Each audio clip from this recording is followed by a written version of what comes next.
her toys. She's looking for a patient family that will work with her on walking on a leash, and if you have other pets, maybe getting. If you'd like to adopt Ruby Bell, you can visit animalhumanesociety.org. Cute pup. That'll do it for us on this Tuesday. Hope you have a great rest of your day. Be safe out there. See you again tomorrow for the Fox 9 Morning News and back here at 11. Thanks for joining us today. Good day. All days next.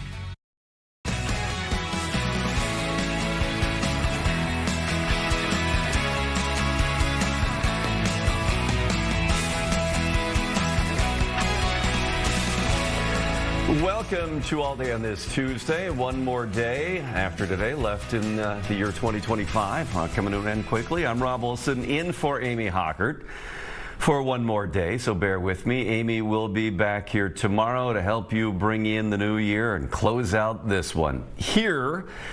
There is what is on tap for today. Still having a bit of a hard time getting roads clear after Sunday's winter storm. They cleared out a little bit, of course, yesterday with the sunshine, but then, clogged up again a little bit now overnight. We got a fresh dusting of snow that really did slow things up on the roads today. It was about as long to get to work today, if not longer than it was yesterday. More cars on the road, certainly slick. Keith Marler will be looking ahead to the rest of the week as we ring in the new year.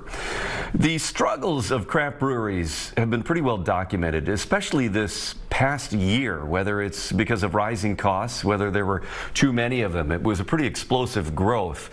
Certainly costs are going up. Less people are drinking beer, according to statistics. One brewery in Egan has reached out via social media for help, for support, to help keep them going. And we're going to talk with the founder of that brewery coming up in about 20 minutes or so.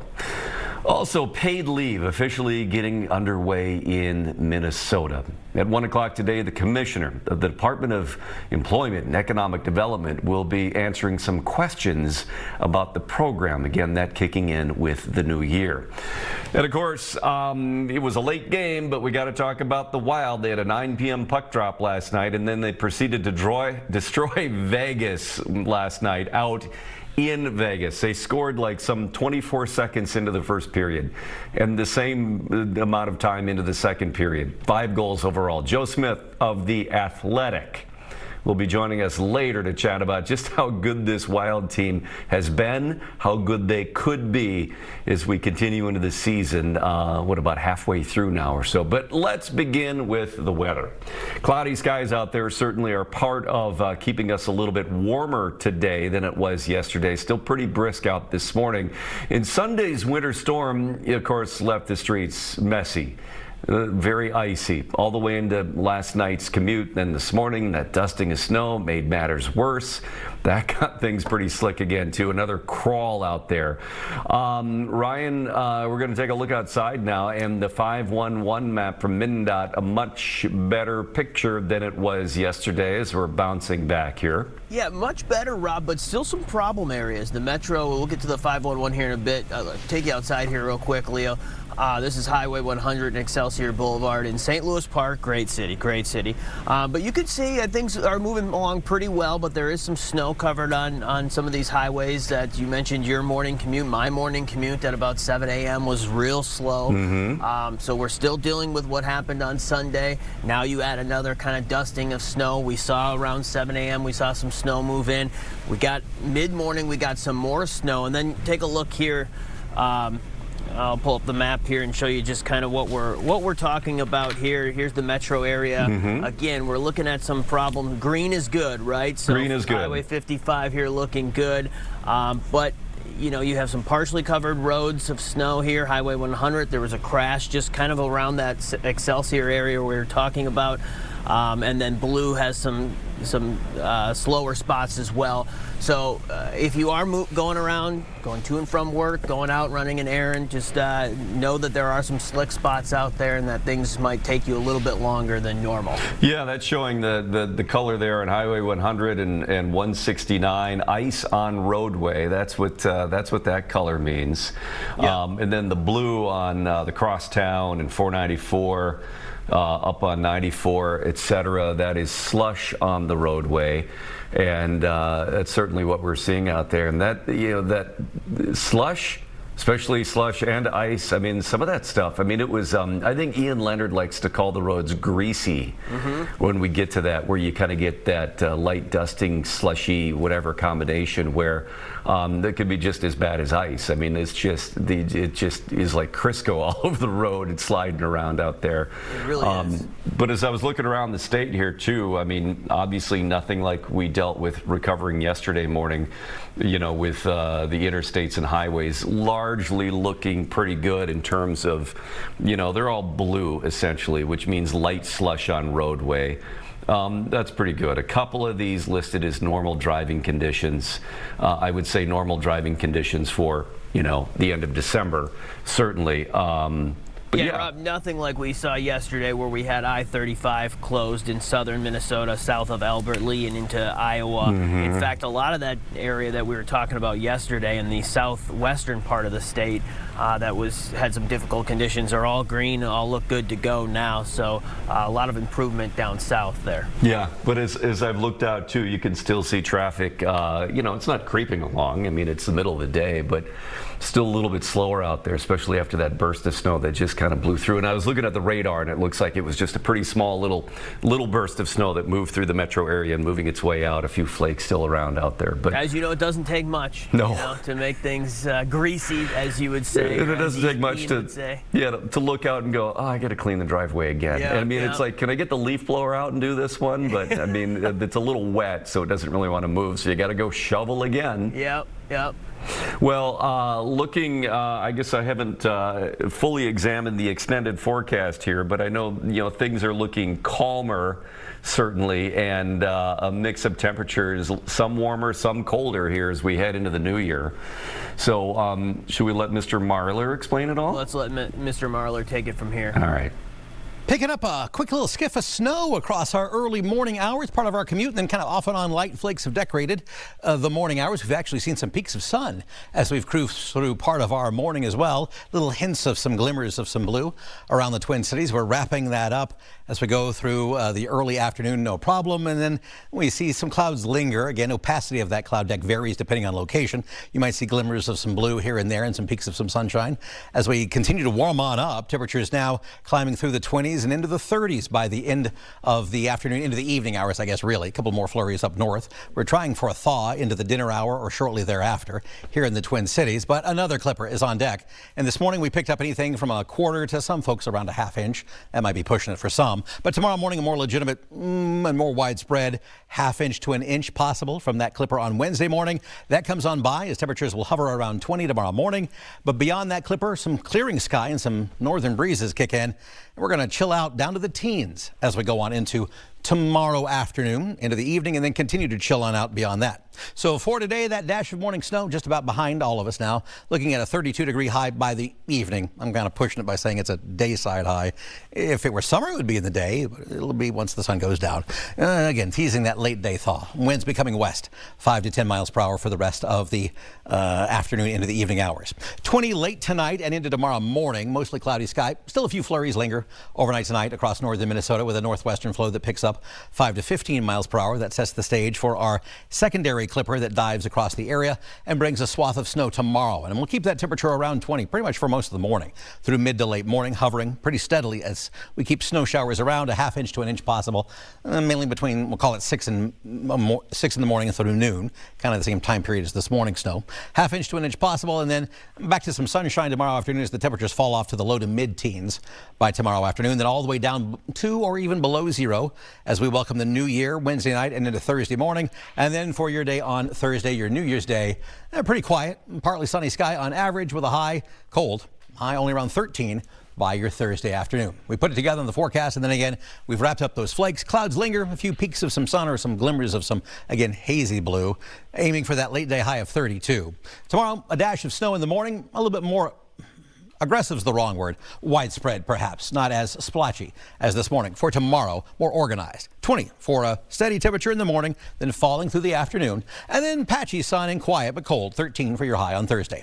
Back to 15 and sun on Friday. 20s return as we head on into the day on Saturday, just barely. Most of us won't quite touch it. We'll try for it here in the metro. And then seasonable to seasonable plus, mid to upper 20s.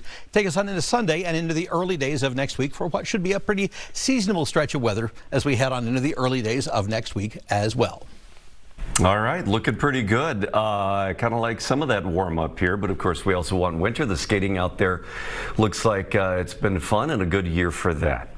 All right, an update now on a story we brought you yesterday here on All Day Live. The Department of Homeland Security says agents were on the ground going door to door visiting suspected fraud sites in the Twin Cities. DHS sharing video on social media of agents at a smoke shop and also at a facility in Burnsville. Now, this comes after the director of the FBI released a video saying his agency's investigation into fraud in Minnesota is ongoing and saying that this is only the tip of the iceberg. Governor Walz's administration here in Minnesota responding, saying the governor has worked for years to crack down on fraud and asked the legislature for more authority to take aggressive action.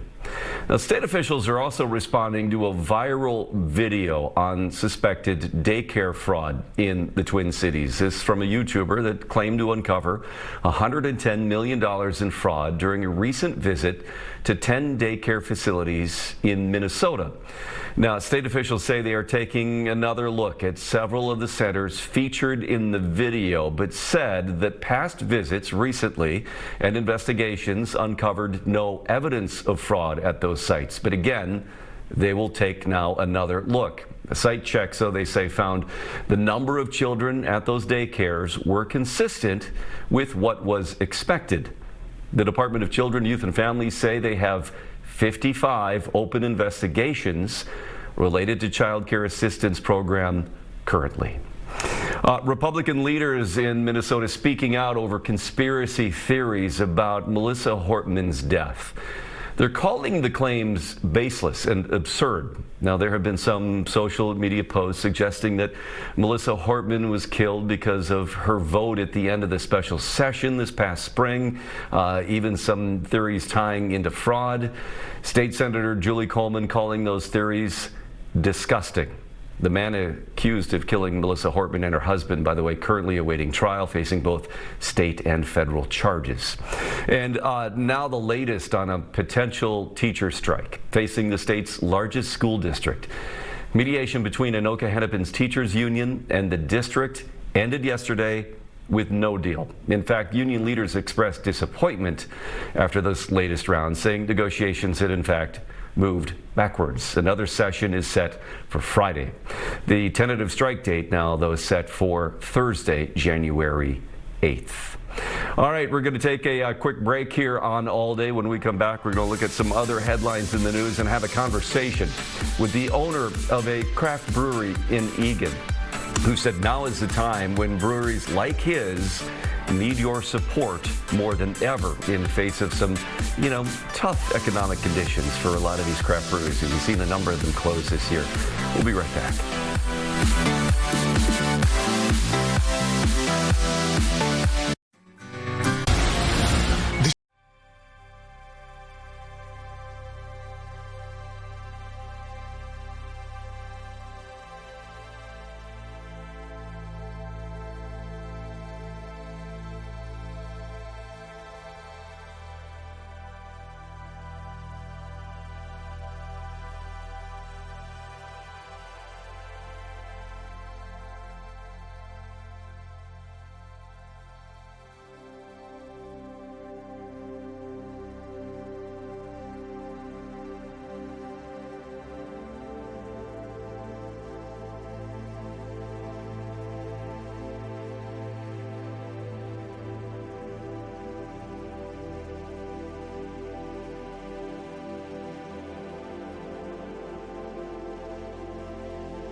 Welcome back to All Day on this Tuesday, the 30th of December.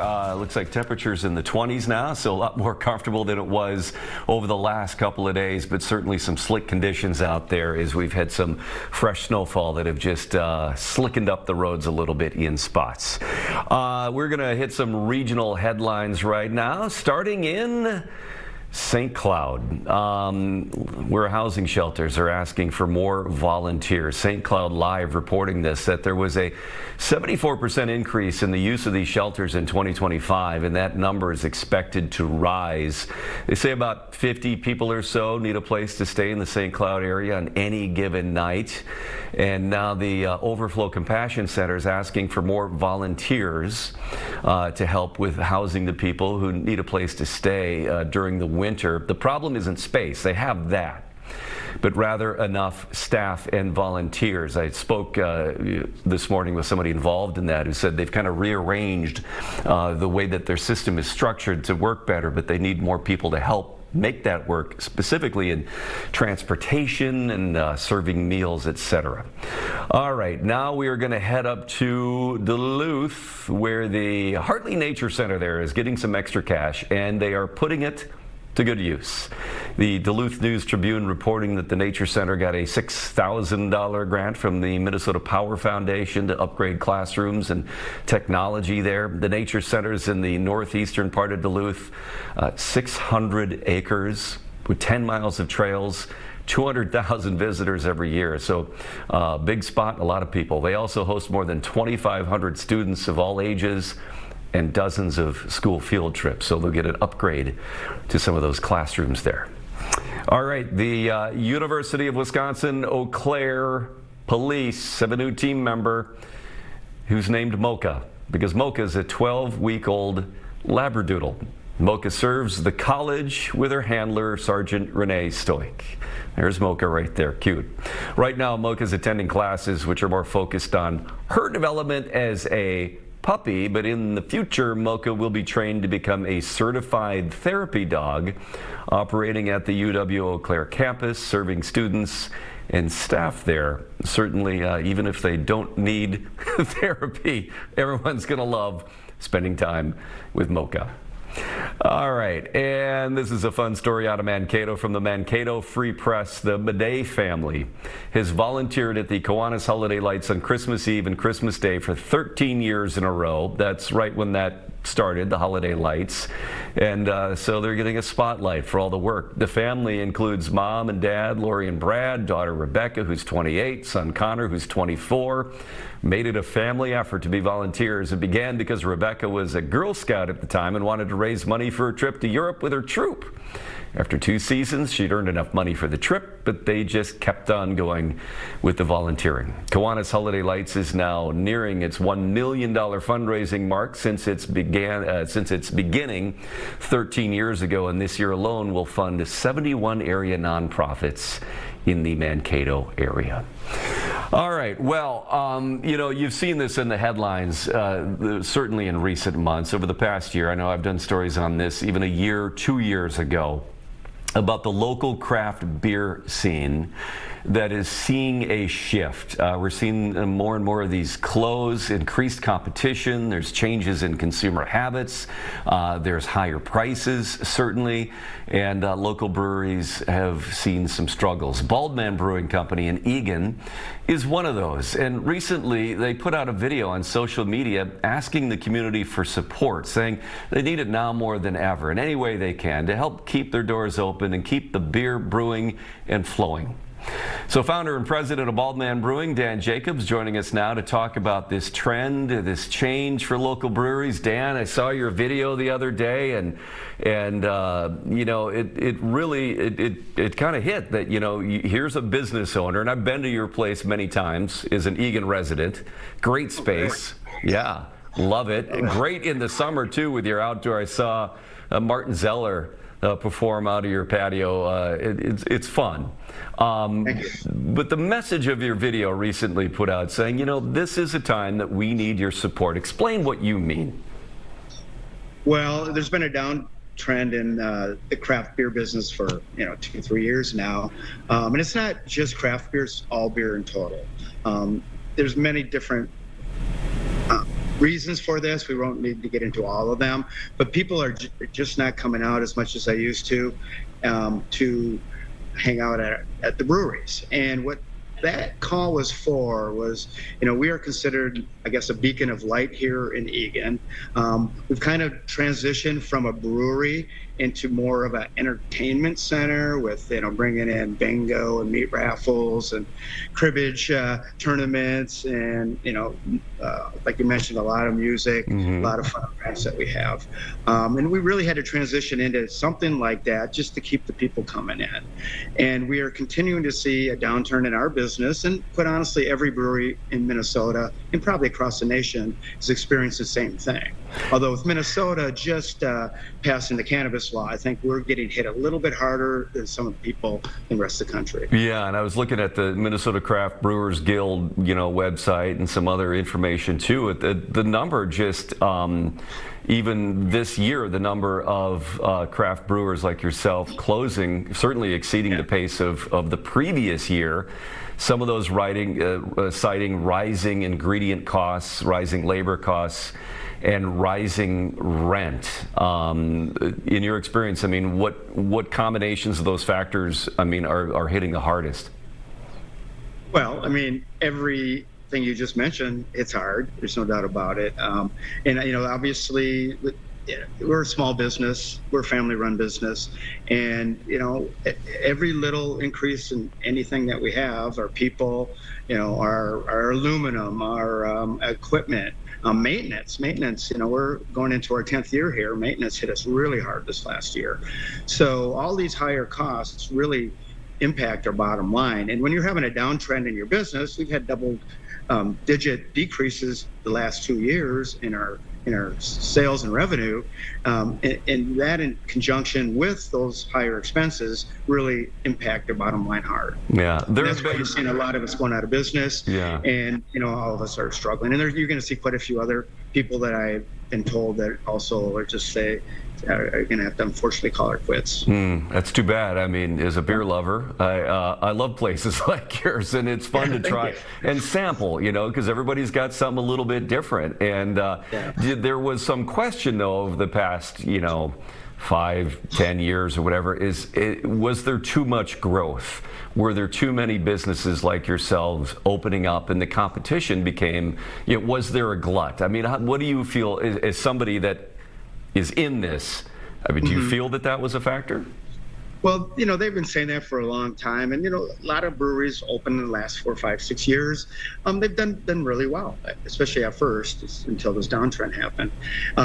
And this is how I view it. Maybe other people feel differently, but I view all the microbreweries in Minnesota as brethren, as a fraternity. And I don't consider any of them competition, and I don't think they consider us competition. Our competition is the big beer brands, and now, quite honestly, the THC we did do, and we are doing for a while at least, and then the cannabis is probably the biggest competitor to us right now, in my opinion. The same thing happened in Denver years ago when they legalized it. There's a huge downturn for a while, but then it swung back. So maybe that's what's happening to us right now. Is there a change too in I guess consumer habits? Do you feel like maybe consumers or maybe different demographics or age groups are maybe less interested in drinking beer?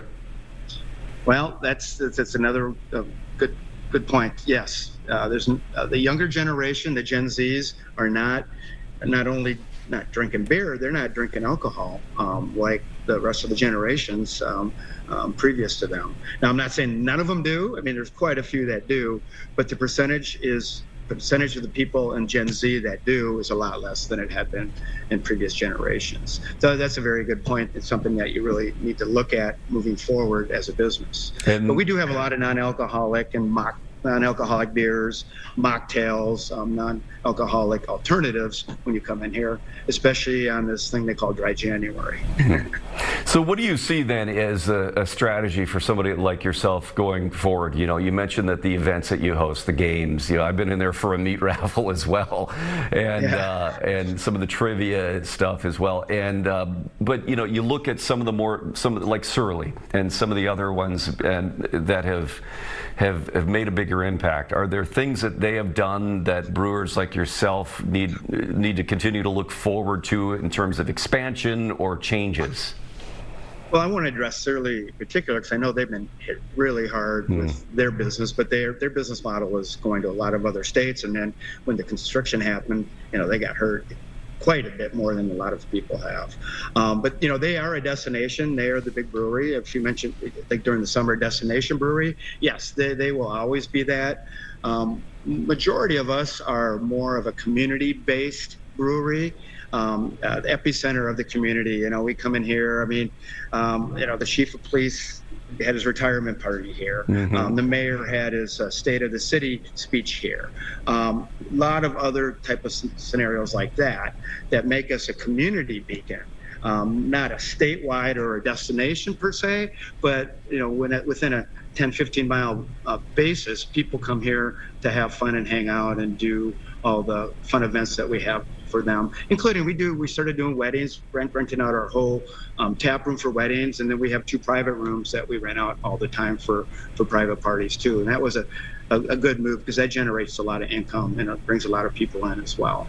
You mentioned 10 years now in business, so you wouldn't stay open 10 years if you didn't have a certain measure of success. But yet with your appeal now to say we need your help now more than ever, what is the real fear that you have, the real threat that your business might be in trouble?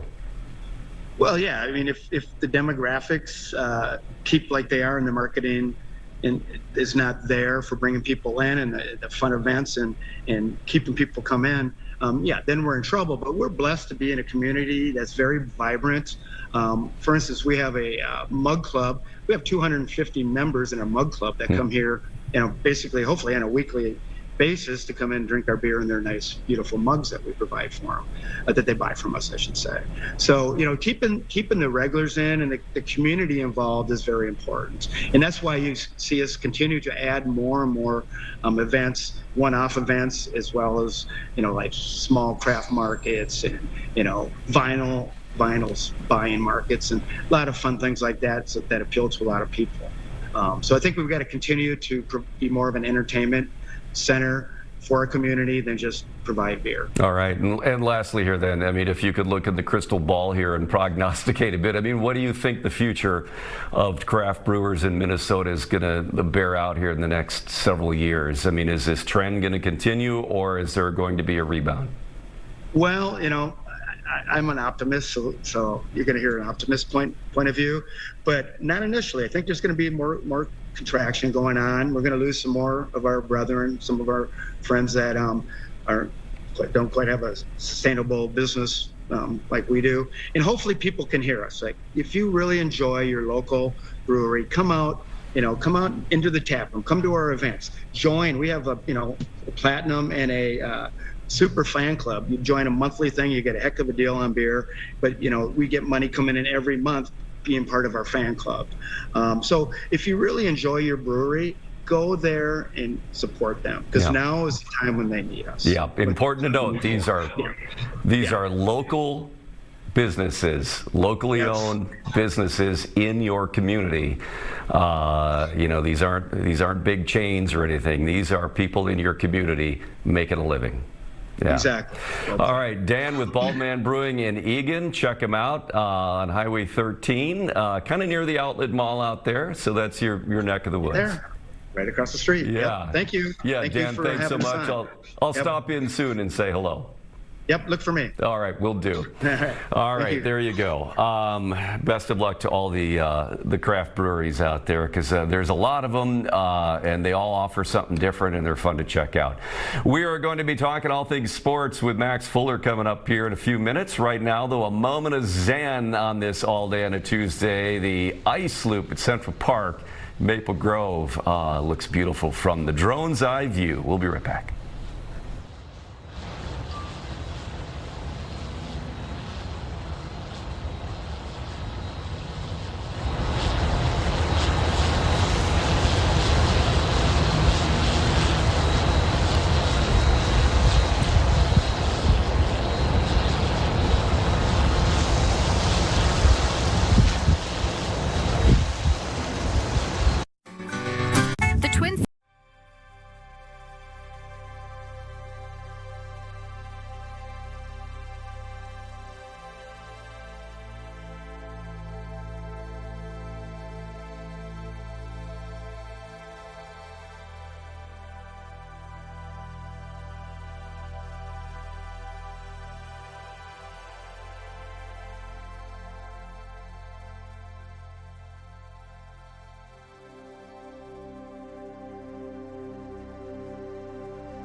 Welcome back to All Day. Rob Wilson in for Amy Hockard one more time. Amy will return tomorrow to help finish out 2025. Some developing news here we want to bring you up to speed on, and that is State Attorney General Keith Ellison has now filed for emergency relief in hopes of protecting about 450,000 SNAP recipients in Minnesota. It is part of a lawsuit that the state had filed back on the 23rd, challenging the USDA's requirement for Minnesota to verify who is eligible for the program. They gave them 30 days to do so, and part of that would be to interview in person about 100,000 different households. They say that is just unattainable. It is unmanageable, unreasonable. The Trump administration, though, did threaten to cut off SNAP funding unless the state complies with these verification demands. So again, this is the emergency relief on behalf of the state filed by the AG's office, saying we need more time than that to make that happen. 450,000 Minnesotans are on SNAP. That's about 150,000 children, 70,000 seniors, and about 50 adults with disabilities. So we'll keep you posted on that as those developments continue. Turning over to sports here on this Tuesday, the Vikings prepare for one final game of the season, but it's a big one against the Packers because pride is on the line here for both teams. The Packers are in the playoffs. The Vikings are out, but you want to finish off by beating your cross-state rival. There's also questions about our defensive coordinator. You know, the game on Christmas was so fun to watch, at least part of it, because the defense was unbelievable. Brian Flores, of course, reaching the end of his contract. There's talk about will he stay, will he go, will he be picked up somewhere else, could he be a head coach, etc. Well, he addressed the media just a short time ago. You know, I thought, really the Giants week and last week we put together some really, really good defensive football. I think we got a lot of guys playing at a high level. Having a lot of fun out there. And we're, talking about tackling and communication and pass rush and turnovers and all those things kind of, showing up for us on film. Specific to, Detroit, I thought the crowd was electric. It was a great atmosphere. I think they really, gave us an advantage in the game in what was a tough divisional game. And kind of, I thought that was our winning edge as far as, putting us over the top. Obviously a big test this week. We want to finish the season strong. To have an opportunity to finish with a winning record, I think would be a great accomplishment for us based on, the ups and downs of the season. So I'm really going to put everything into this week. And it's going to be a huge challenge. Green Bay, they're, I know there's speculation on who's going to play, who's not going to play, Matt's going to have him ready to go, whoever's out there. He's done a great job, with whoever's been in there his entire career. Willis is playing well. Obviously, who knows if Jordan Love, where he is, if he plays. Obviously, he's been playing at a high level as well. But they got good backs, good receivers, tight ends. The line's playing, line's playing well.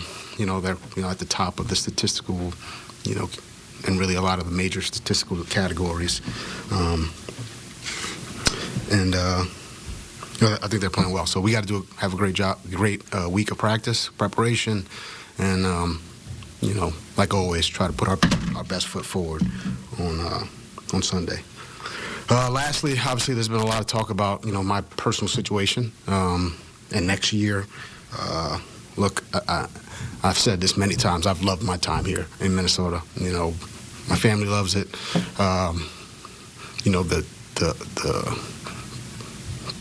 The state of Minnesota has been tremendous to me. I know K.O. mentioned there's been great dialogue, and there has. And now we'll just kind of let, the club and my representation, handle the rest. And so that's kind of where I'm at on that. I don't, as you guys know, I don't like talking about myself. I think our players are doing a lot of, great things on the field, and I don't want to take away from them in any way. I think, if anything, they deserve all of the recognition. I certainly don't play. All right. Well, yesterday, Kevin O'Connell addressing Brian Flores, and certainly the defense was phenomenal. And talking about, he's a friend, and they want him to stay. Max Fuller joining us now to talk about all things sports. And you got I love this. Got the World Juniors. Oh, yeah. There you go. On. That's great. Gotta rep. I've been sitting on this bad boy for about a year, like since it was announced. So really? I got it right when it was announced, and I totally forgot I had it. I was having one of those moments this morning, like I don't know what the heck to wear, and then I was like, oh, I gotta wear this. Perfect. I have to wear it. Well, we'll get to that in a minute.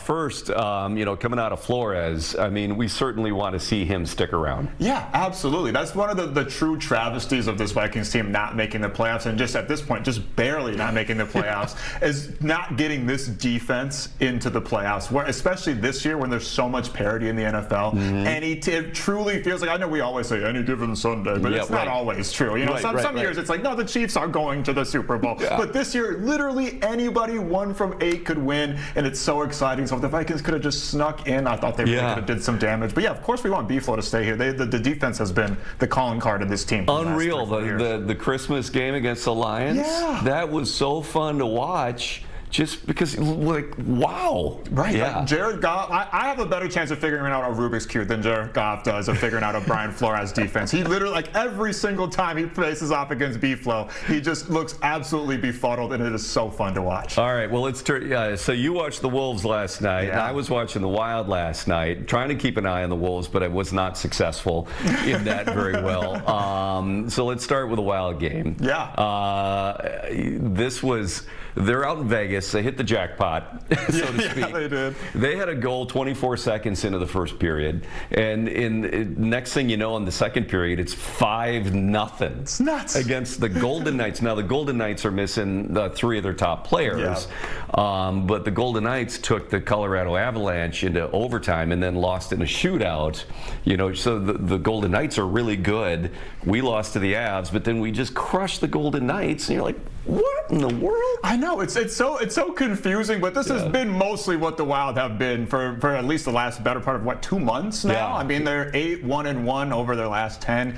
You mentioned Johansson yesterday. He scored 26 seconds into the game, and then had 3 assists. I mean, is it Marcus Johansson or Magic Johansson? I mean, he was out there dishing it left and right. The guy was awesome, man of the match, no doubt. Light work for Gus Bus. I think he only faced 15 and let 2 by. So light work for him, and they're on the road for the next 5 games. Yeah, because of the World Juniors here in St. Paul. They're on an extended West Coast trip to clear up Grand Casino Arena. They got San Jose and a matinee game tomorrow. Oh yeah, that should be a lot of fun. But man, it's crazy that they've been this on fire. I mean, so on fire. They're going to learn how to play hockey in the water at this point because they're going to melt the ice. And then they're still in 3rd place because the Central Division is that freaking good. You got the Stars and the Avs. It's nuts. This has been. I mean, as a hockey fan, a Wild fan, they're always fun. I mean, I always watch them up and down, but this has been so fun lately. It's different, right? Like as someone that's watched the Wild for years, doesn't it feels the air feels different. They've been good before, but this feels different. It feels different, of course, and it feels like this doesn't feel like another season, except of course this is also when the Avs and the Stars have to be good as well. And so we'll see how it goes. There's a lot of hockey left to play, so much can happen, but right now it was just riding that wave. Yeah, they're the most fun team in town right now. Well, okay, let's move over to the Wolves then, because they are. I mean, would you say the Wild are more fun than the Wolves? The Wolves are a lot of fun too. The Wolves are a lot of fun. It depends on your definition of fun. Okay. Because they're an up and down ride. I mean, roller coasters are, I guess, fun, but sometimes you're on the down part of the ride, which was definitely the Nets game on Sunday. I mean, paint drying, grass growing, just a short list of things that were more exciting than that Wolves and Nets game over the weekend. That's going to happen. It's going to happen, but that's kind of been who they have been this season. A little bit inconsistent, even against the lesser team. I mean, I guess they've been good against the lesser teams for the most part. Haven't necessarily. Well, that was the knock on them earlier. They're beating the teams they should beat, and they're not beating the teams that you'd like them to beat or whatever. But then last night against the Bulls, I mean, they fantastic. They just blew them out, didn't they? I mean, Naz Reid had, what was he, like a point shy of his His career best. His career best game? Yeah, he had like 33 points or something. I can't remember. 30-some points. I mean, he started off the season slow, but he's rounding back into sixth man of the year type form. I mean, Julius Randle had 14 assists, and I think like an underrated aspect of the Wolves' success when they're playing in games like that where they blow the other team out is Julius Randle kind of being a secondary playmaker for the team outside of Dante DiVincenzo, Mike Conley, whoever's playing at point guard, or even Anthony Edwards taking the ball up the court. Julius Randle kind of being almost like the paint point guard, I feel like unlocks another level of this Timberwolves team. And it sounds so obvious to say, but when you look at the box score on games like this and you see 5 or 6 guys in double digits, that's when the Timberwolves are playing their best ball. Not necessarily, we all love seeing Anthony Edwards score 40 plus every single night. That's awesome. Yeah. But their best basketball is when everybody's getting involved, and that's what we saw last night. Well, where do you think the season's going to go for them? It's really tough. I think this is, over the last couple of years, this has been the part of the season where they usually turn it on. Like after the All-Star break, they usually start to turn it on.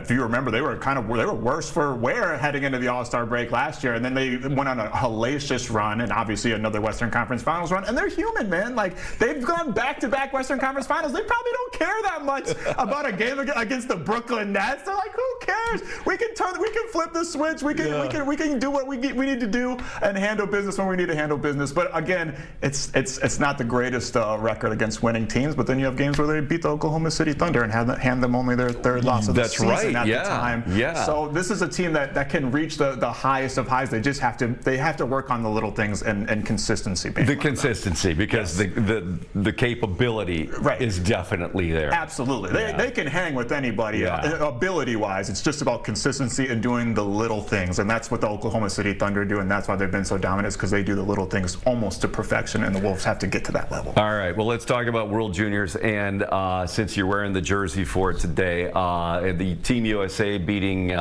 Slovakia and by just 1 in goal. Bratislava a couple of months ago. Actually, I was in Bratislava a couple of months ago. Yeah, I don't think they've ever seen anybody that looked like me, judging off the looks that I got on the street. But it was a lovely, lovely town. I'm not in a rush to go back though. So this is a fun tournament. I have not been able to watch as much of it as I had hoped to. Yeah. And so last night I just saw a little bit of it, of the games. I know that it's a fun environment. There has been some pushback on social media, especially from Canadian fans, saying this tournament should always be in Canada because the arenas will be full. Yeah. And in some of these games, if it's not a Team USA game, the crowds might be less. It doesn't help too that as they're playing at the same time at Mariucci and Grand Casino. If Team USA is playing in one of then the fans are largely going to be there. But it's fun hockey. Yeah, it's really fun. It's the best players in the world under the age of 20. And I mean, fair point for Canada, but hockey's the every hockey game is the Super Bowl in Canada. And I've heard the World Juniors are on par with the Olympics when it comes to how popular it is across the country of Canada. Across and in Europe, I mean, in the hockey world, it's maybe a lesser deal to the American sports audience than it is to the larger sports audience or hockey audience out there. But have you been able to catch much of it? I got to see a little bit of the game yesterday. I saw the USA was down 2-0 at first, and I was a little bit shocked. I'm like, listen, I was in Bratislava. I didn't see anybody on ice skates. I didn't know that they were that good. But then all of a sudden, second period rolls around. The United States scores four goals. They knotted up 4-4, and then Slovakia doesn't score for the rest of the game. They get 2 more in the third period and call it a day. They're 3-0 in group play. They're going to face off against 3-0 Sweden in group play. The last time these two teams faced off, the United States smoked them 6-2 in Sweden on their home turf in the 2024 championship game. So Sweden's for sure looking for revenge, but the United States is looking for another W. Yeah, I'm looking forward to being able to watch more of that. It's been a busy few nights here, but for sure. All right, anything else you want to talk about before we let you go? No, I don't know. I mean, I think the World Juniors that says it all, man. It's been a lot of fun. And even watching, you mentioned it, like some of these games being, not as attended, these other games. Some of these other games are really fun. Watch Team Canada. They have this blossoming rivalry with Latvia all of a sudden. Who would have thought? Yeah, and I don't care about the attendance. Yeah. That doesn't make the games that are happening any less entertaining and less, incredibly skillful. For sure. It's some of the best hockey players in the world. So all right, Max, exciting. Thanks for coming in here. Thanks for having me. Good to see you as always. See you I see you around, but good to have you in the... I'm hard not to spot. We are going to take a quick break here on All Day, but first, I believe we're going to check the weather right now with Keith Marler. Well, we're hanging out in some extra clouds, maybe a glimmer of sun trying to peek on through. We've had that at times this morning, but we've also picked up our little dash of some snow rolling on by this morning. Our little clipper brought in anything from a trace to a quarter-inch plus. Some folks trying to tease a half-inch here and there. Again, wrapping up a handful of flakes and flurries as we roll on into our early afternoon across parts of our viewing area. But now it's just about warming up for the rest of the day. But where does that put us in our grand scheme of things? Well, as of midnight last night, not counting anything we received so far this morning, officially speaking, as of midnight last night, we were at 14.8 inches of snow for the month of December. That counted, of course, our Sunday.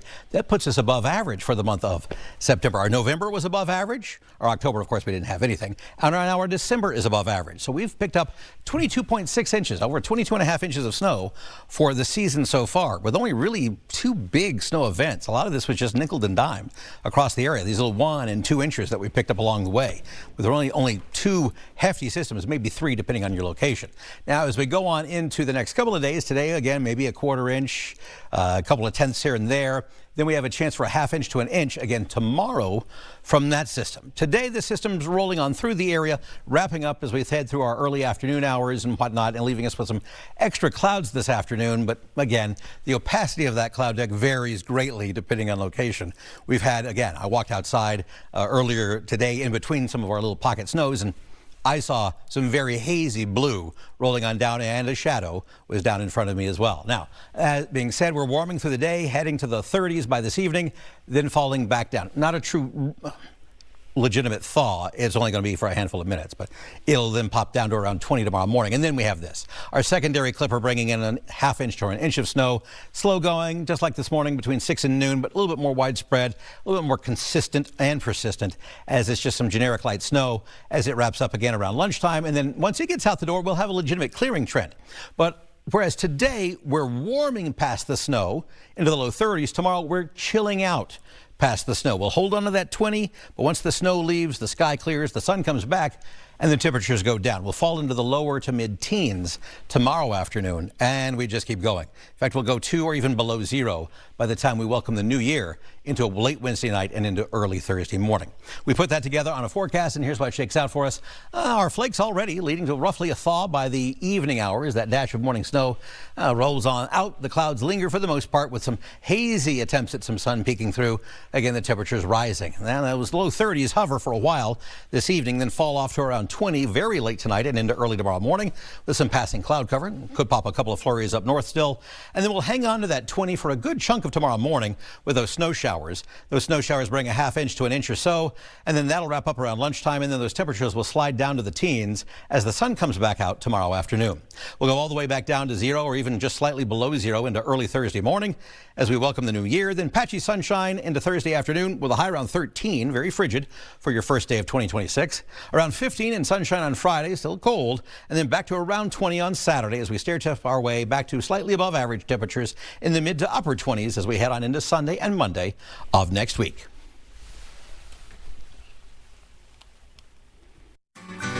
This holiday.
X.com today.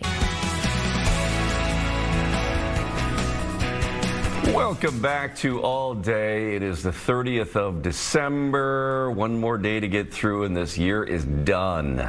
Over 2025. Will you miss it, or are you ready to move on, Rob? Yeah, it's fine. Yeah, it's been fine. We can keep moving on. Yeah. It's always weird though when you're like, well, we don't have to write checks anymore that much, so you don't have to worry about the date thing like you used to whenever you change years. But it's always weird because it's I don't know. Sometimes I feel it's worse than a birthday when you're like, oh, wow, another year. It always seems odd, right? Yeah, another year older. Where did the time go? Yeah, 2026. Wow. Seems like just a while ago we were worried about Y2K, right? Yeah, a quarter century ago. Yeah. We hoped that that the worst was going to happen, or we hoped that we'd avoid it, and then nothing really happened. Nothing happened. Yeah. I still have a 5-gallon gas can that I use from a story that I did with somebody who had prepped for Y2K in case the worst happened, and he had a bunch of gas in gas cans in his garage, and we went there on New Year's Day to say, okay, to get his reaction, like, you did all this work and nothing happened. I mean, how you feel? He goes, yeah, I mean, I was wrong, but I'm glad I'm wrong. And by the way, I got a bunch of gas cans. Would you like one? I'm like, sure, okay. There was a lot of anxiety Still over what it. might happen when I was in high school back then. So I remember talking about it. You know, what's going to happen to these computers, and then it came and went, and there was no issues. Yeah, I was working here when that happened. Were you? So, yeah. Yeah. All right, well, some things to talk about. One is a recall. It may not have a huge impact on Minnesota, but you never know if you're, maybe you've got friends or neighbors that live in other places, or friends of neighbors, whatever. More than 2,000 pounds of ground beef being recalled for possible E. coli contamination. That's never a good thing. Minnesota is not on the list of states where the beef has been pulled out. The ones listed are California, Pennsylvania, Colorado, Idaho, Montana, and Washington. So, I mean, that's kind of across the board a little bit. But the FDA is urging every customer who bought the beef by Mountain West Food Group to throw it away or return it immediately. All right. Another story here. Minimum wages across the state will be increasing on January 1st. The statewide minimum wage increases to $11.41 per hour. In Minneapolis, the minimum wage jumps to $16.37 per hour. So, you know, again, there's good and bad there. You know, you want people to make, you know, livable wages or decent wages, and you need that. That does also then contribute to rising labor costs for businesses, and it's just sort of like an endless cycle. So, you know, you applaud seeing these minimum wages continue to rise to help people, you know, make ends meet. So yeah, we just spoke with a local brewery owner earlier this hour about, you know, some of the struggles that the craft brew industry is facing, and you know, minimum wage hikes, that paying workers more. The cost of these products are going up. Yep. So. But you know, people got to live too. You know, you've got to, yeah. All right. Well, every January, I don't belong to a gym anymore. I used to. Every gym may feel a little bit busy in January. A couple of weeks later, it dies down because people have already cast their New Year's resolutions aside. Yeah. The New Year's resolution failure rate is about 80%, according to an article by Psychology Today. You believe that? So the failure rate, failure rate 80%. Yeah. I was thinking success rate. I was like, well, that's pretty good. 80% failure rate of New Year's resolutions. Yeah. And a lot of the New Year's resolutions are surrounded about fitness, right, and health.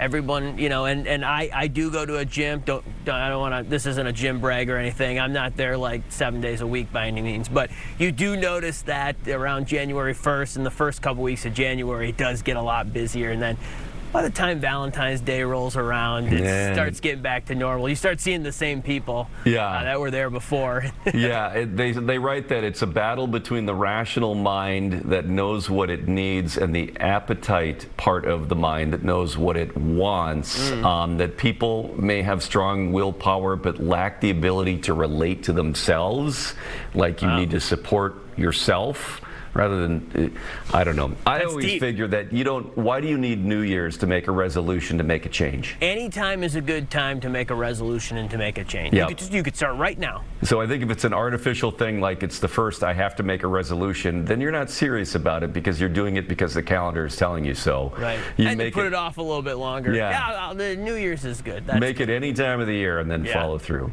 Yeah. All right. Got to take a break? Let's do it. Little Zen, and then we'll take a break here. We got a news conference with the Department of Economic Development coming up here, talking about paid family leave in Minnesota. It's changing and what you need to know. So we'll dip into that when we can. All right. We'll be right back.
Welcome back to All Day, December 30th, Tuesday. Rob Wilson in for Amy Hockert one more time because she will be back tomorrow to help you wrap up 2025 and get us into the new year. So it'll be good to see Amy back in here after a little holiday break for her, spending time with family. In a few minutes here, we're waiting on a news conference to start with the Minnesota Department of Economic Development, DEED, who are talking about paid family leave, which officially gets underway in Minnesota beginning on Friday, the 2nd, the day after New Year's. Technically, you know, it's the first of the year, but, you know, the first business day is on Friday. The new law allows you to take up to 12 weeks of leave, and it pays part of your normal pay This can be to care for yourself, for your own serious health condition. It can include pregnancy, childbirth, surgery, chronic condition, etc. Family leave to bond with a child through birth, adoption, or foster, to care for a family member, to support a military family member, to respond to other certain personal safety issues with your family. So there's a lot of information online about how to calculate payments, how to apply, how to get covered.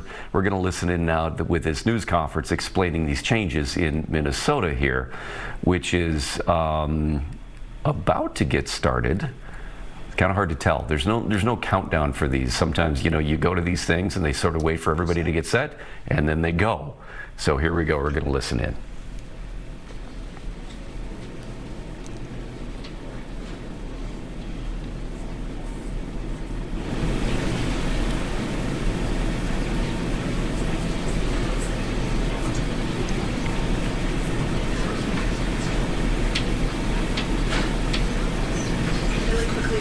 Gentle reminder to please silence any devices you've got going. Oh, okay. Bags up here. And I run into my phone. Thanks so much.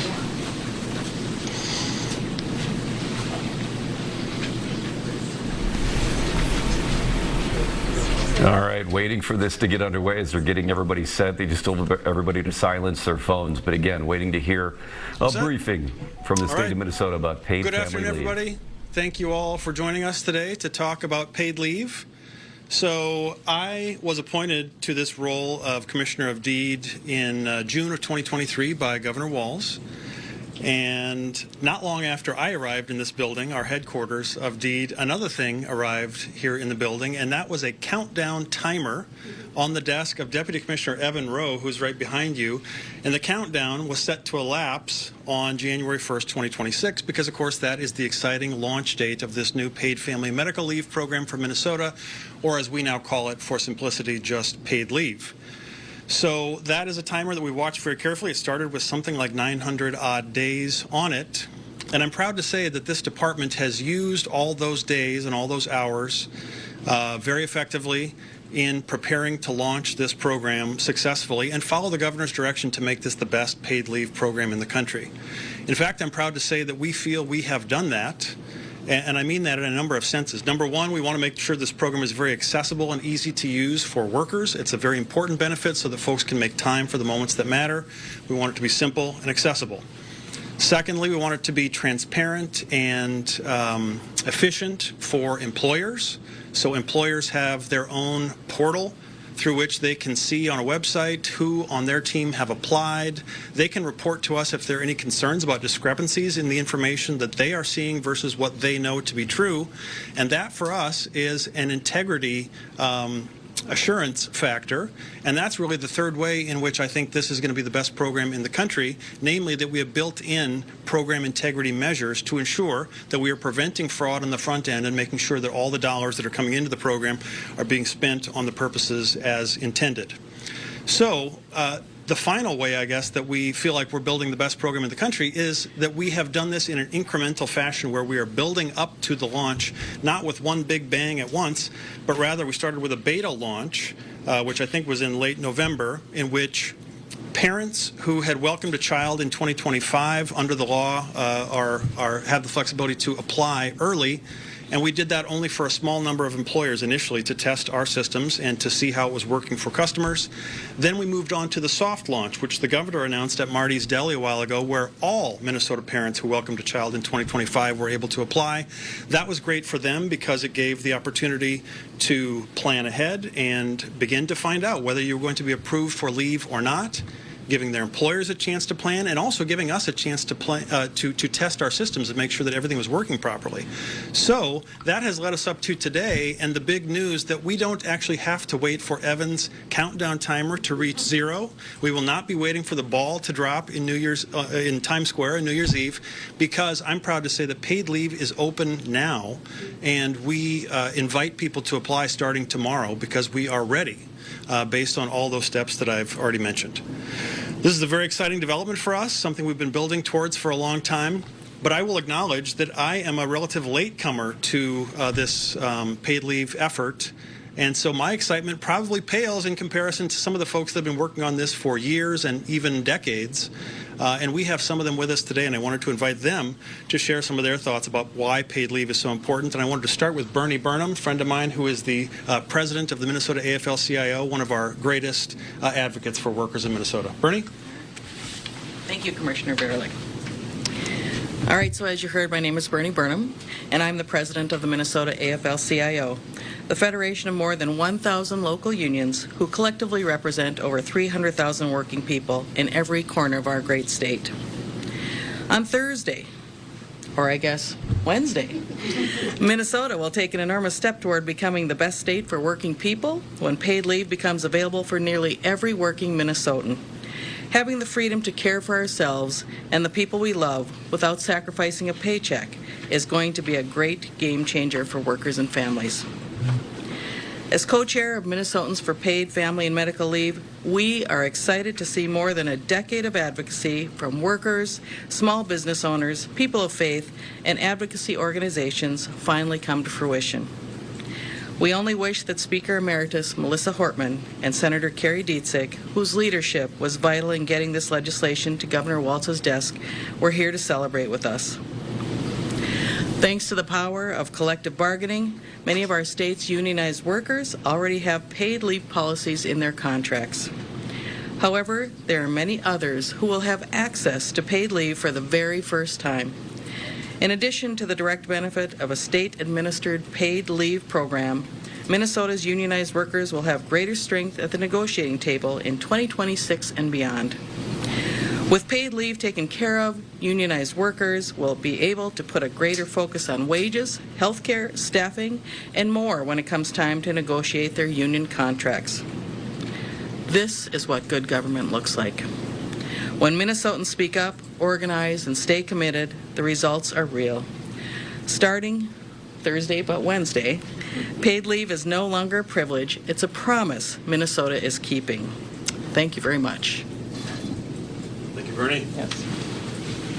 Yeah, with the exciting news that we're ahead of schedule, we're messing up the talking points, but we're excited about that. Thank you so much, Bernie.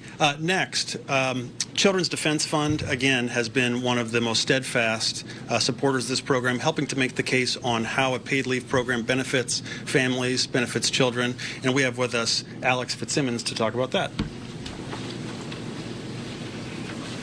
Thank you, Commissioner.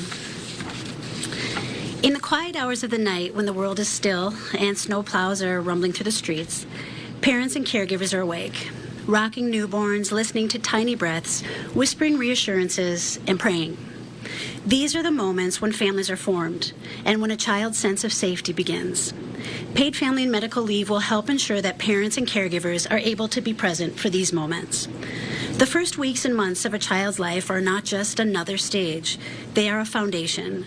From the third trimester through a baby's first year, the brain develops at an extraordinary pace, forming millions of neural connections every second as the architecture of emotional, social, and cognitive growth is built. During this time, consistent, responsive caregiving through touch, voice, and presence helps wire the brain for security, resilience, and lifelong development. This is when parents need time too. Time to care, time to heal, to bond, and to grow into their new role as a mom, as a dad, as a caregiver. Paid family and medical leave is about protecting that time. This program allows parents to nurse their babies, change diapers, soothe colic, read stories, sing songs, and respond to those coos and those giggles and those cries without fear of financial crisis or losing a job they love. When parents and caregivers return to work after taking paid leave, they feel more connected to their children and more confident in their parenting because they had that crucial time to bond, nurture, and support their child's early development. Paid leave improves child outcomes in measurable ways. Infants whose parents take paid leave are more likely to be born full term and at a healthy birth weight. Paid leave reduces parental stress and postpartum depression. And mothers who take paid leave are twice as likely to breastfeed exclusively for 6 months. Yet access to paid leave in Minnesota has not been equal. Nearly 2/3 of mothers previously took unpaid leave, and low-income families and families of color were far less likely to receive paid leave. White mothers, on average, were able to take almost twice as much leave after childbirth as black mothers, indigenous mothers, and mothers from other communities of color. These disparities contribute to stark racial inequities in our state. Black and indigenous babies in Minnesota die at more than twice the rate of white babies. And black and indigenous mothers are far more likely to experience pregnancy-related complications and maternal mortality. These disparities are not just statistics, they're real babies and real mothers and real families. Minnesota's paid family and medical leave program offers a proven solution to these grave risks and inequities, giving every parent the time, support, and security they need to care for their babies and themselves during these precious early months. This program is universal, covering workers across industries, income levels, and job types. It provides partial wage replacement so families can afford to take time off, and job protections so parents can return to work without the fear of losing their livelihoods. Paid leave ensures all families, no matter their race, income, or job type, can be present for the first coos and cries, the first smiles and tummy times, and the first sibling interactions that follow birth. This is a powerful, evidence-based program, a powerful step forward to a Minnesota where every baby has the opportunity to grow up healthy, safe, and loved. Healthy and happy babies, connected parents and caregivers, strong and stable families, and a more equitable and fair Minnesota. That is what paid family leave will make possible. Thank you. I'm tempted to applaud, but I guess we don't have an audience for that. Thank you so much. Wonderful words about the breadth of the program and the many people that this will benefit who haven't had access in the past. It is also relevant to Minnesotans of all ages, and we are excited now to have with us Tony Manskow from AARP to share some of her thoughts about the program. I have to say I'm really excited because I've been working on this issue for 10 years. So today we stand here united in gratitude, in hope, and in celebration of a tremendous victory for families across our great state. So as mentioned, my name is Tony K. Manskow, and I'm here on behalf of AARP to express my deepest thanks to Governor Walz and his staff, to the brave elected officials who stood with us, and to every single person who believed in the power of family and the essential role of caregiving. As someone who has personally cared for many family members, my parents, a developmentally disabled brother, 2 children with significant health issues that began in their teens, and 2 of my grandchildren, I know just how difficult it is to balance work and caregiving. It is a challenge I share with so many others, and one that has often come at a great personal and financial cost. My first struggle with caregiving was leaving my teenage son at home. He was bedridden due to his disease, and hoping that he wouldn't need something while I was at work. I had to work to keep a roof over our head, food in the fridge, and gas in our car. During this time, my daughter was struggling with mental health and substance use issues. She was in and out of multiple treatment centers and would go on to have a couple of children that I cared for through the years. As years went by, my father would be diagnosed with end-stage heart and lung disease, and my mom with cancer. During this time, I became co-guardian for my developmentally disabled brother. There were numerous times that they were hospitalized, they needed to get to appointments, they had to have help setting up their medications, trying to figure out the insurance issues, and help with everyday chores around their home. I was exhausted as I was working full-time. My role as a family caregiver was a financial strain. During a 9-month period in the year 2017, I went without 1/3 of my income due to unpaid time off. I've had to file for bankruptcy in the past. In addition to the financial strain, there's also the emotional strain. When my mom was in hospice, my family and I were so burned out trying to juggle work and my figuring out if I could afford to miss work. With all this juggling of work schedules, my mom died alone without family at her bedside. My belief is that if we would have had paid family and medical leave in place, we would have been at her side in her last moments of life. But now, because of this law, the future looks different for families like mine. We can care for our parents, our children, our grandchildren, our siblings, and one another without the fear of losing everything. We can be there in those precious moments, whether it's comforting a parent in hospice or supporting a child in recovery. We no longer have to choose between financial security and the emotional well-being of our families. This victory is not just a win for caregivers. It's a win for Minnesotans. It's a win for every person who believes that family comes first. It's a win for the values we hold dear, which are compassion, responsibility, and the belief that no one should ever have to face a health crisis alone. To Governor Walz and his staff and our state legislators, thank you for your unwavering leadership and for recognizing that families are the heart of our communities. Your commitment to supporting family caregivers has made a profound difference in the lives of countless Minnesotans. We are grateful for your courage, your vision, and your dedication to making Minnesota a better place for all of us. You stood with us, you fought with us, and you voted for this transformative legislation. We thank you from the bottom of our hearts. Your courage in the face of opposition, your commitment to doing what's right, and your belief in the importance of family have made this moment possible.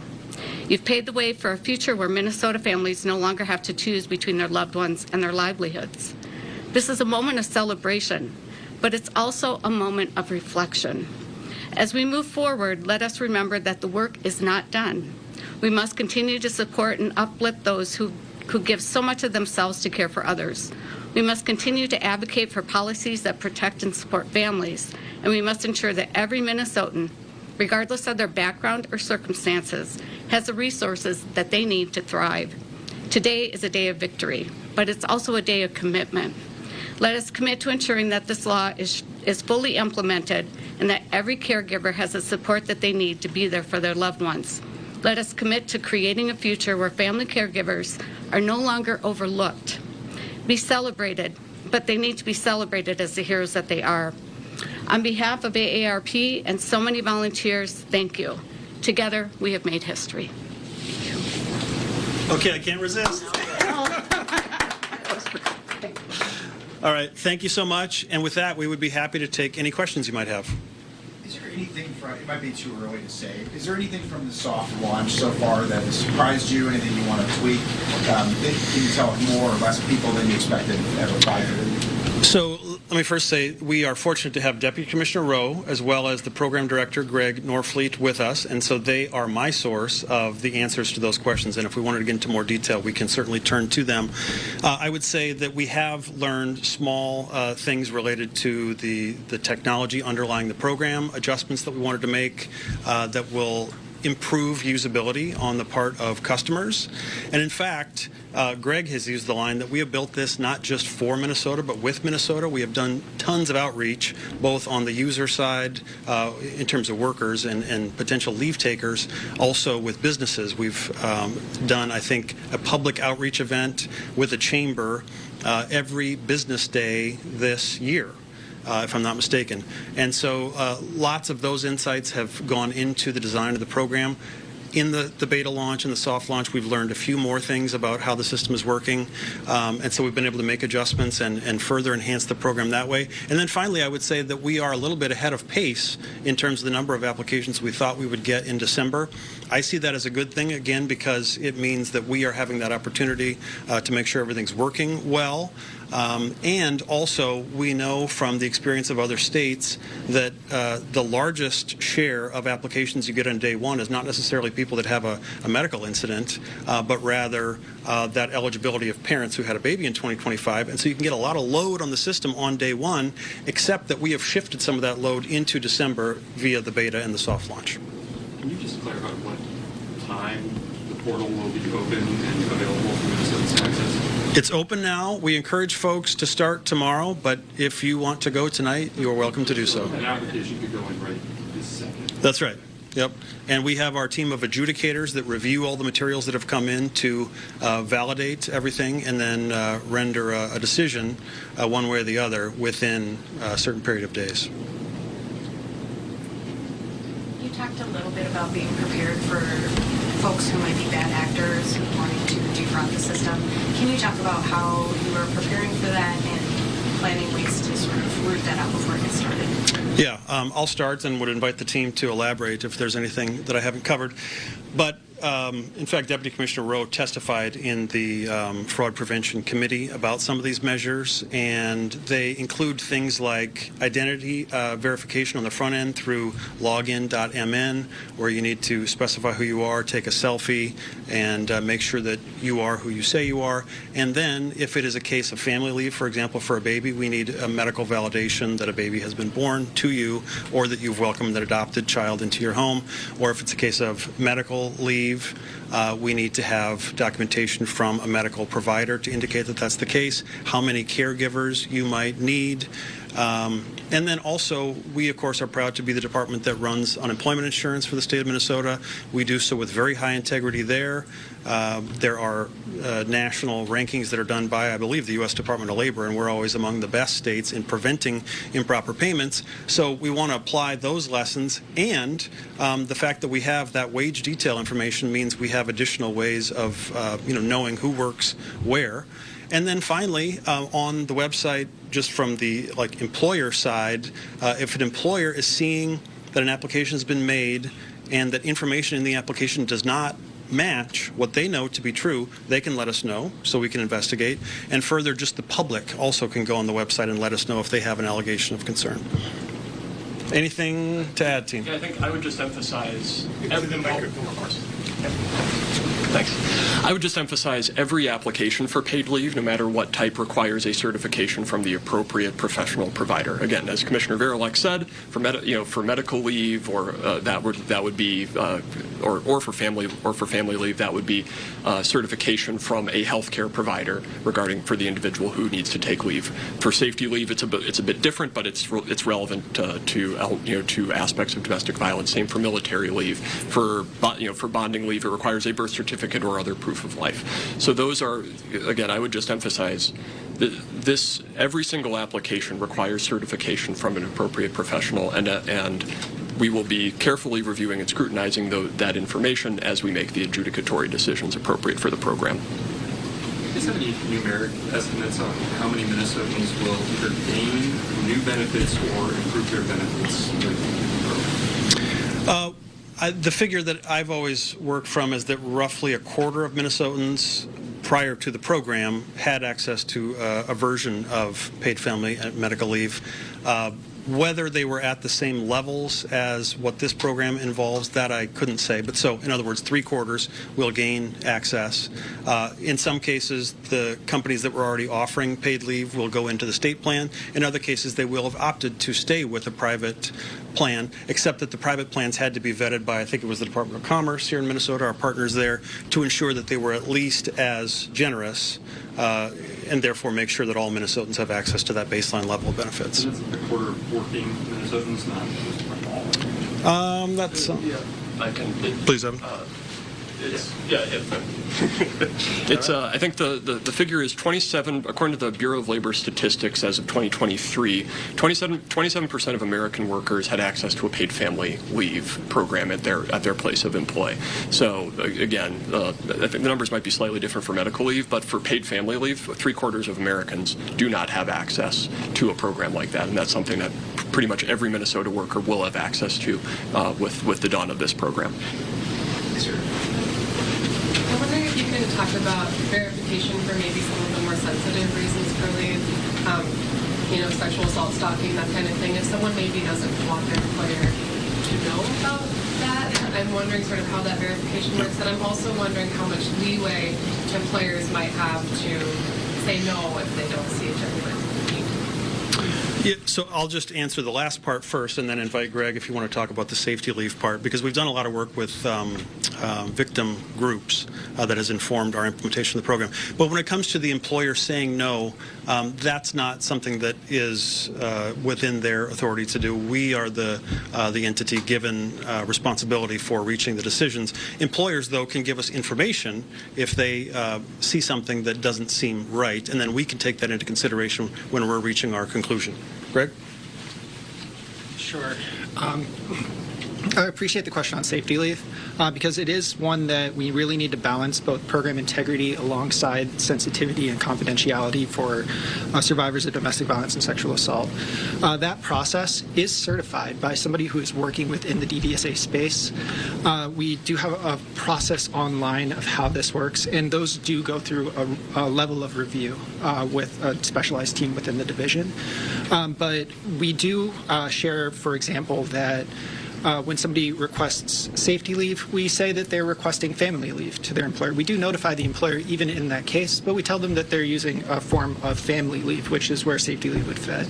The employer does have the ability to tell us if anything looks wrong, whether that's something like the number of hours that the person actually works or whether or not they've been notified by the program. And we will take that into consideration as part of the adjudication process as well. Is there a calculus for how much of your wages are covered by the state, like income range, or just explain like how much you would actually get in benefits? I can give you the basic version, and these guys have it all memorized. It's a maximum of the statewide average wage, which I think is on a weekly basis $1,432. You can validate me on that one. $10, I think. So that's the cap for any individual. But the actual amount that you will get is on a graduated scale. So for the first portion, you get 90% of your wages. For the next portion, lesser percentage. All right, we've been listening into a news conference now since a little after 1 o'clock with the Minnesota Department of Employment and Economic Development. That's Commissioner Matt Verelek and others here as they talk through the launch now of paid leave in Minnesota. Who qualifies? How much do they qualify for? How does it work? How long do you get? It's 12 weeks in a given year.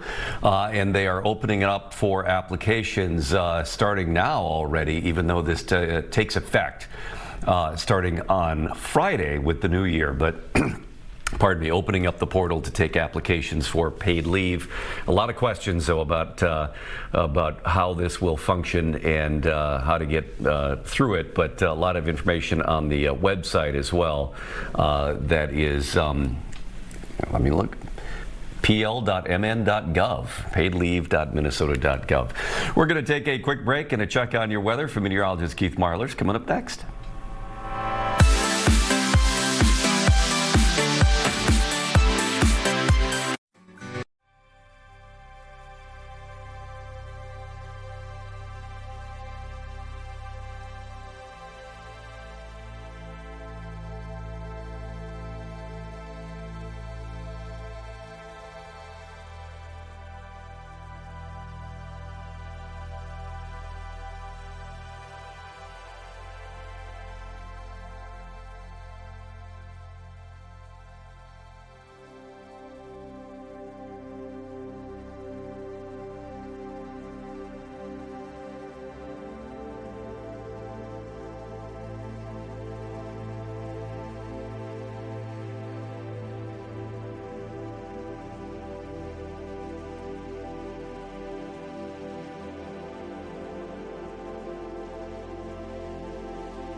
Picking up a quick little skiff of snow across our early morning hours, part of our commute, and then kind of off and on light flakes have decorated the morning hours. We've actually seen some peaks of sun as we've cruised through part of our morning as well. Little hints of some glimmers of some blue around the Twin Cities. We're wrapping that up as we go through the early afternoon, no problem. And then we see some clouds linger. Again, opacity of that cloud deck varies depending on location.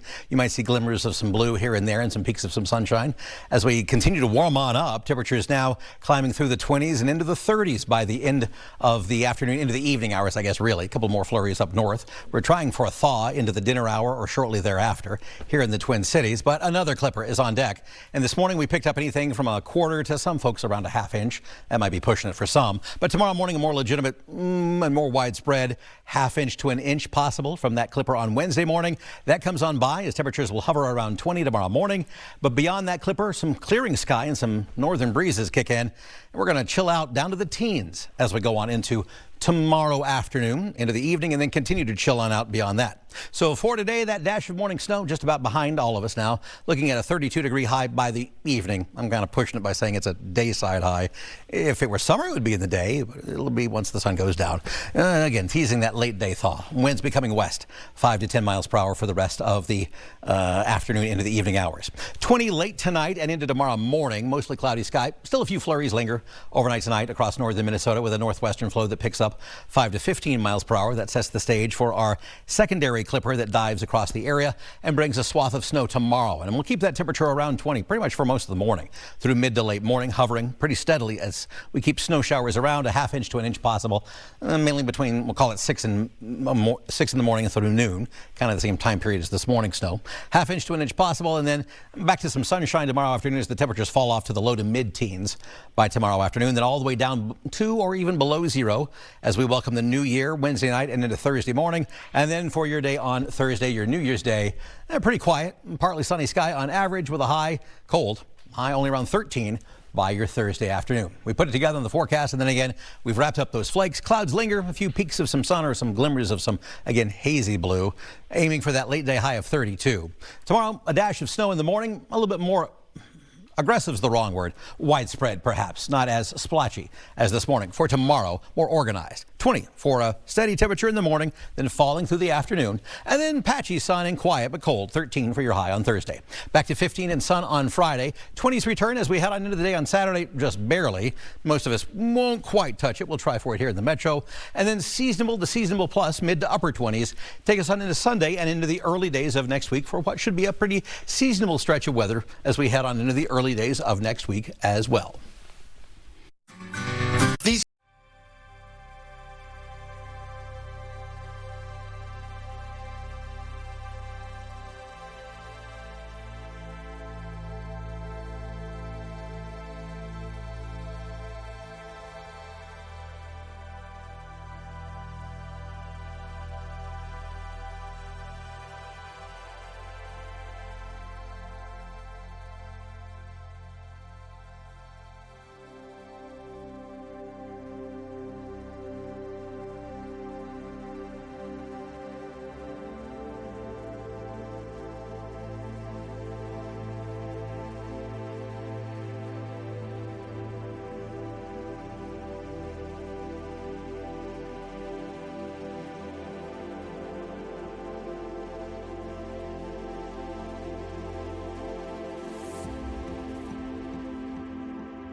815.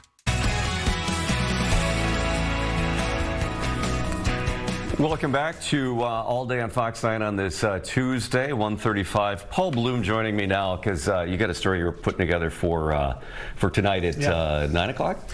Early evening shows, 5 and 6. Oh, okay. Yeah, it's in editing right as we speak.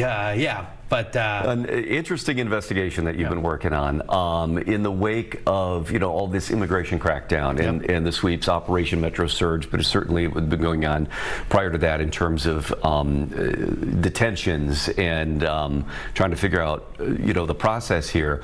You've been looking into sort of what's been known as the mandatory hold? Yeah, the mandatory detention for undocumented immigrants who cross the border. It's in the verbiage is without inspection at the border, undocumented. You've been in this country, some of these people for decades, some more recent. But we found what I think is an important federal ruling that we wanted to share with our viewers. So we're going to focus on that, and that is again that mandatory detention.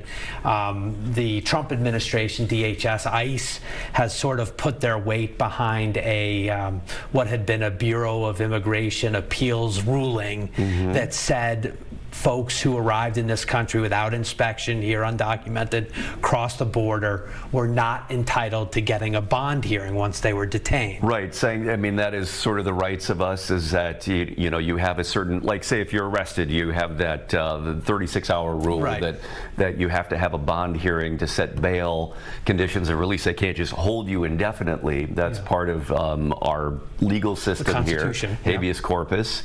They're saying it does not apply in the case of people who are not here legally or who entered the country illegally or without inspection. Right, and no one, at least in the court cases that we're say like everybody should be released. There is the right of the government to hold people who are in the country illegally.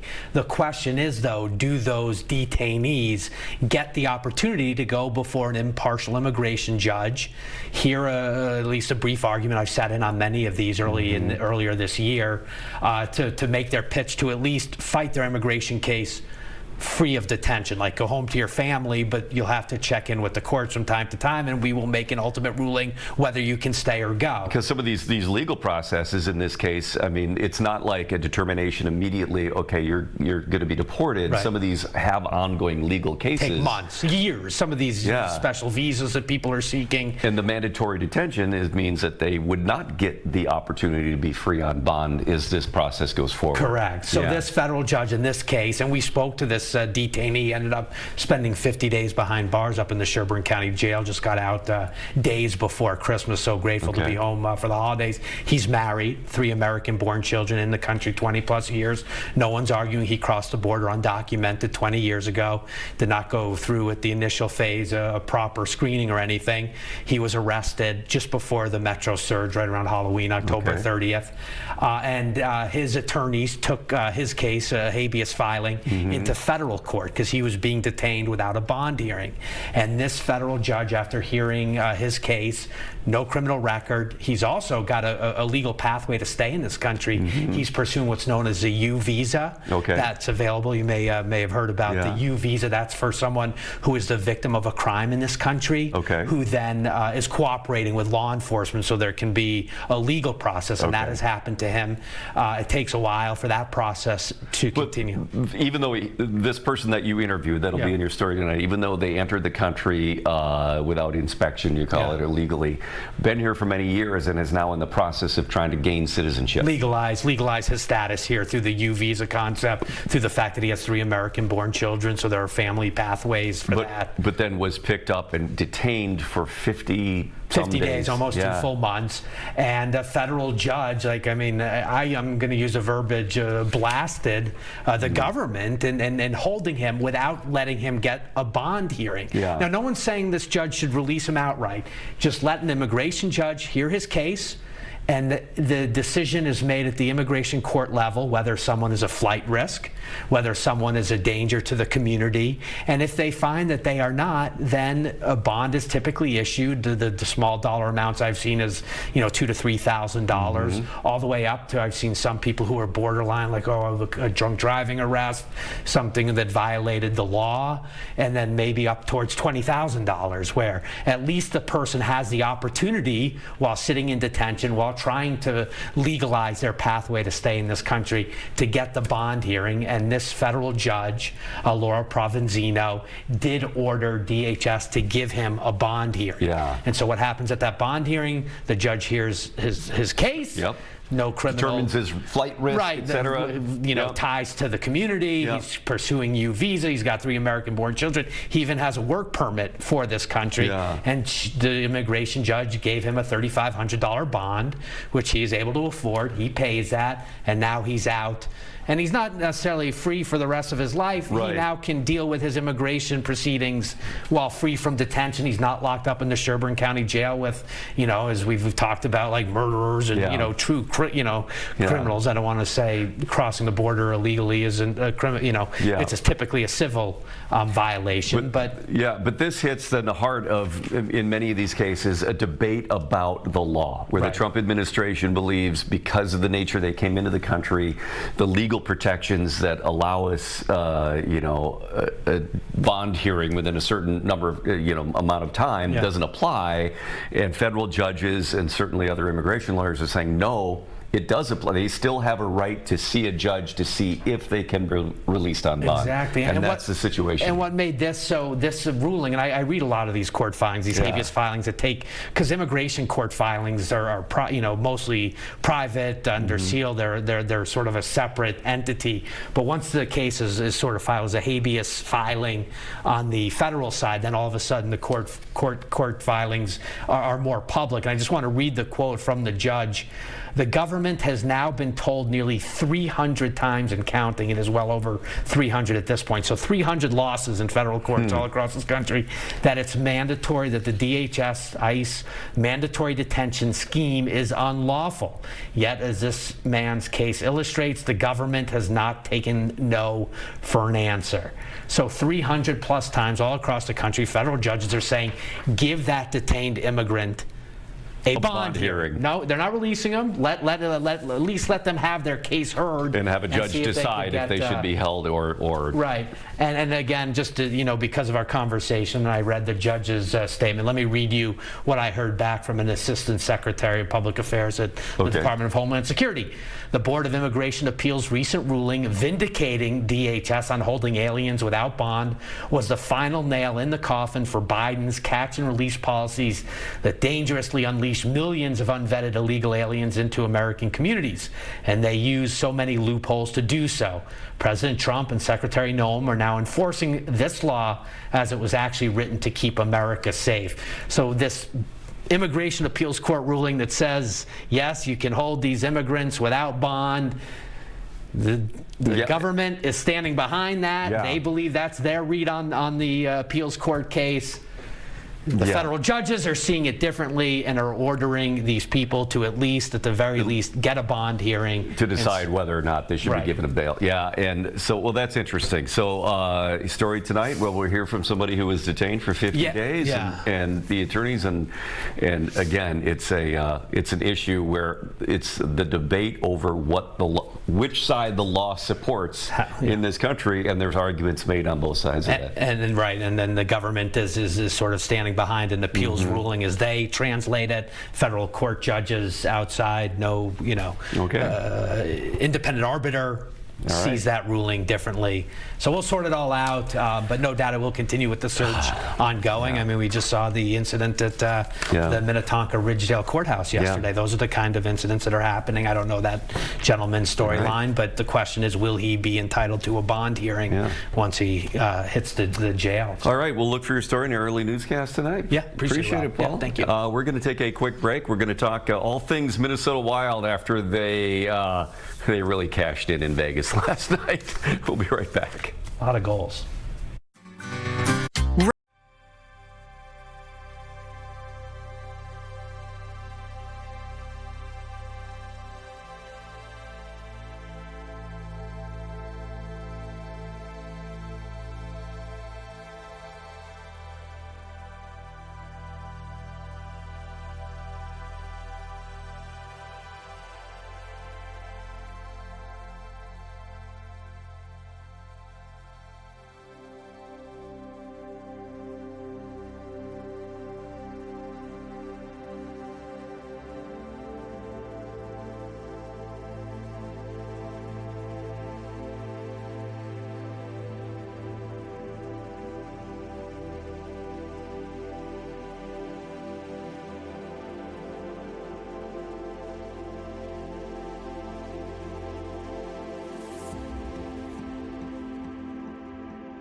Welcome back. All day on Tuesday, the 30th of December. Amy Hockert will be back in here tomorrow to help bring you into the new year, or at least wrap up this year of 2025.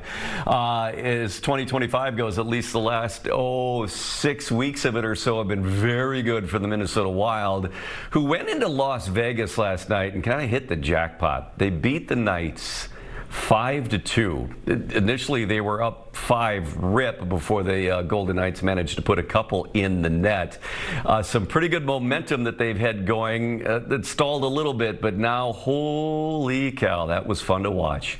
So joining us now is a Wild and NHL beat writer for The Athletic, Joe Smith. Joe, read a lot of your stuff. You, along with your colleague, Mike Russo, having a lot of fun. Are you traveling with the team, or is that just Russo's gig this time? It's Russo's turn. He has the 2-week trip to California and Vegas. I did the last couple long trips, including Western Canada. We usually do half and half. We do like a draft before the season starts of which trips we get. But he gets the warmth here. I got to be home with my family for Christmas. So I'm doing the World Junior Tournament this week. So we're both working, just in different capacities. So. I guess that works out. You think, oh, Russo gets to go out west and enjoy the sunshine and go to Vegas and California. That sounds good. But yeah, you've got good reasons to be here with the juniors going on. Absolutely. A great tournament in the local league. Yeah, obviously at Mariucci at Grand Casino Arena. Quarterfinals are this Friday. I went to the game yesterday with Chechnya and Finland. Overtime game right there. A couple of Wild prospects in that game as well. So that'll be good. And I've got some warm travel on my schedule coming up, a couple Tampa trips, including the one the Wild are going on. So I'll get my warm trips just like Russo did. Well, we can talk about the World Junior Tournament here in a few minutes, but let's talk about the Wild. And, after that loss to Colorado, not shocking. I thought it would be closer. But then they lost to Nashville in overtime. And you think, oh, boy, did their momentum start to wane? Are they just tired? What's going on? And then they come out last night and put on a show. What did you think of what we watched last night? Well, I mean, it's incredibly impressive. I know Vegas was missing a couple of key pieces, including Jack Eichel and Shea Theodore, but to be up 5-0 and chase Carter Hart early in the game and win in Vegas, which the team, they beat them in the playoffs last year. I think just overall, the trip started off really well with the Winnipeg win.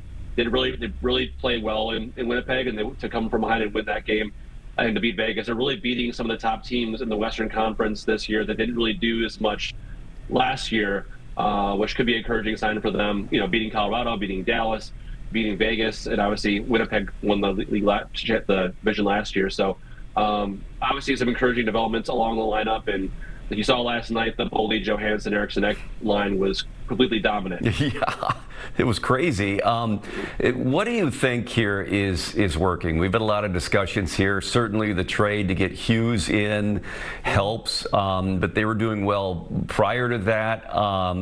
What is it that's really kind of changed from, say, October into November and December? Well, I mean, I think they were playing pockets of good hockey in October. They were just not nearly as consistent. And obviously that a player is only meeting end of October, like Jared Spurgeon called it, and they had a lot of clear the air kind of talk and really got back to focusing on what they can control and what they can do individually to help the team. And they've really taken off, and not just been a one-person show. The goaltending has been tremendously improved. Jesper Wallstad has been one of the best goalies in the league. Philip Gustafsson has played so well with him in a rotation. You have legitimately now 3 of the top 20 players in the world on this roster, with Quinn Hughes acquired Matt Boldy, who's been terrific, and Kirill Kaprizov. They got healthy with Zuccarello coming back. No coincidence that they got on a run once he came back to the lineup, kind of solidified the forward group. Guys could play in their natural positions, and Nico Sturm, their top acquisition in the summertime, really helps the bottom 6 in faceoff. So they got healthy, they got more consistent. And obviously they got great goaltending. And then now you add a superstar in Quinn Hughes that really affects the game in both ends of the ice, both defensively and creating offense by how he moves the puck out of the zone and into the zone. One of your colleagues at The Athletic, I saw posted an article, I think it was yesterday, about the top 5 picks to go to the Cup, to win the Cup. Yeah. And the Minnesota Wild, he ranked number 4. Obviously behind Colorado and Dallas. I can't remember who was at number 3. What do you think of that ranking? Would you rank that similarly? Well, I mean, it's it's hard to argue considering the success this year. Now, if you go by franchise history, the last 10 years, they haven't gone past the first round. So that's asking for a lot to make all of a sudden a Stanley Cup run. But this year, they've been one of the top 3 teams in the National Hockey League. They still happen to be all in the same division. So Dallas and Colorado being ahead of them in that division, for example, just shows how strong that group is. They have to go play both of those teams probably to go on a playoff run. But I think they're as good a position as they have been in years here because of the depth in the lineup, the goaltending, and having another superstar in Quinn Hughes that could give them a better chance, a fighting chance to win that kind of first round series for the first time in a while. And then once you get out of that first round, who knows from there? But that's certainly been an exciting time if you're a Minnesota Wild fan to watch this team. And for a journalist like yourself who gets to cover them day in and day out too, a lot can change. There's a lot of hockey to go, but it certainly this feels different to a lot of us. Do you sense that too, or is it just the fans watching at home? Well, I mean, and I've only been here 4 years compared to like Russo's like 20 something, but I covered Stanley Cup teams obviously in Tampa for several years there, and you can tell when a team how tight knit they are and how close they are, and you can tell on the checklist of cup contenders of what they have in their lineup, the number 1 center, this and this. I think they really are close to getting there. I think if they add another center before the deadline would really help them. A guy who could win faceoffs and just be a veteran guy up the middle would really help them, push them a little bit over the edge. But I think they are in better position, like I said, than in previous years because of the way they're playing, the maturity of the group, and overall just the depth of the roster that they could, have a better chance of giving people in the cities more of a chance to celebrate or enjoy playoff hockey for longer than they have in previous years. Okay, we just got about maybe a minute and a half, 2 minutes left here. Let's talk about World Juniors and Team USA getting another win yesterday. What do you think of what you've seen from them so far? Well, they were kind of, even though they were 2-time defending champions, they're kind of a wild card going into this year because of all the turnover on their roster. The goaltending was up in the air and everything, but they have some really good young talent, the Hagans, and obviously you have some Gophers on there with L.J. Mooney and Brody Ziemer. So they took a lot to get past Slovakia yesterday, but now that they're in the quarterfinals, it could be set up a fun weekend with them and Canada both advancing. So I think overall, it's as wide open of a tournament as I've seen in a while.